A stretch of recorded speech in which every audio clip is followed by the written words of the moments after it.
Sitten katsotaan tämmöistä identtistä yhtälöä. Ja nämä identtiset yhtälöt on nyt tämmöisiä yhtälöitä, että kun sitä lähdetään ratkaisemaan, niin jossain kohtaa sen yhtälön ratkaisua muuttuja häviää kokonaan pois, eli sinne jää pelkästään vakioita.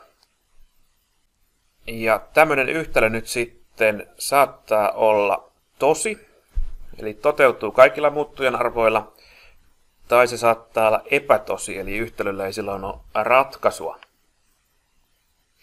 Ja lähdetään esimerkin kautta tutkimaan näitä identtisiä yhtälöitä.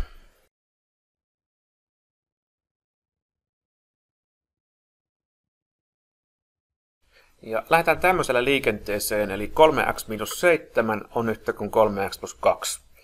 Ja tehdään ensin termien siirrot. Siirretään oikealta puolelta toi 3x vasemmalle puolelle ja siirretään toi -7 vasemmalta tuonne oikealle puolelle.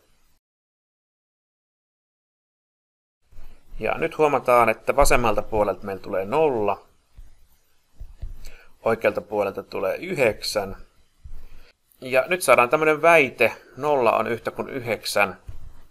Tämähän on epätosi väite. Voidaan todeta tähän viereen, että on identtisesti epätosi. Ja tilanteessa, jossa me saadaan identtisesti epätosi yhtälö, vastataan, että yhtälöllä ei ole ratkaisua. Eli ei ole olemassa semmoista xää, joka sijoitettuna tuonne ylimmälle riville toteuttaisi ton yhtälön.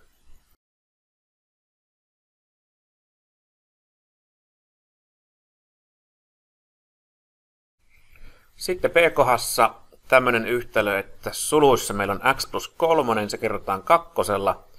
Ja tämä on yhtä suurta kuin 2x plus 6. Lähdetään liikkeelle tuosta sulkujen poistosta. Sen jälkeen tehdään termien siirrot. Ja päädytään tilanteeseen, että 0 on 0. Tässä oli kyseessä jälleen identtinen yhtälö, ja nyt kun tämä väite on paikkansa pitävä, niin tällöin todetaan, että tämä yhtälö on identtisesti tosi.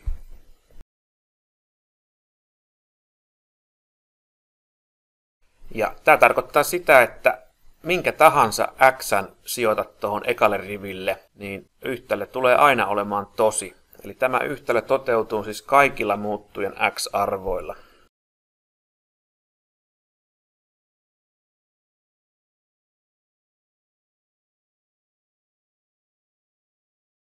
Eli 2x plus 2 on yhtä kuin x miinus 3.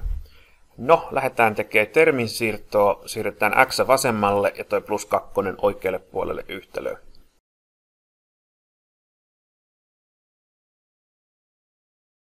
Ja nyt huomataan, että tämä ei ollutkaan identtinen yhtälö. Eli tämä on semmoinen perinteinen yhtälö, mitä ratkaistiin jo aikaisemmin.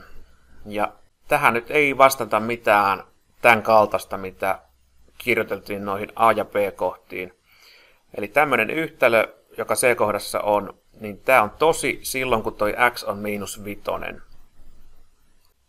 Ja se syy, minkä takia tämmöinen nyt otettiin tähän identtisen yhtälön alle, on se, että muistatte olla tarkkana, että sille yhtälölle saattaa löytyä se joku yksittäinen ratkaisu, niin kuin tässä C-kohdan tapauksessa. Ja tämä yhtälöhän toteutuu vain ja ainoastaan silloin, kun toi x on -5.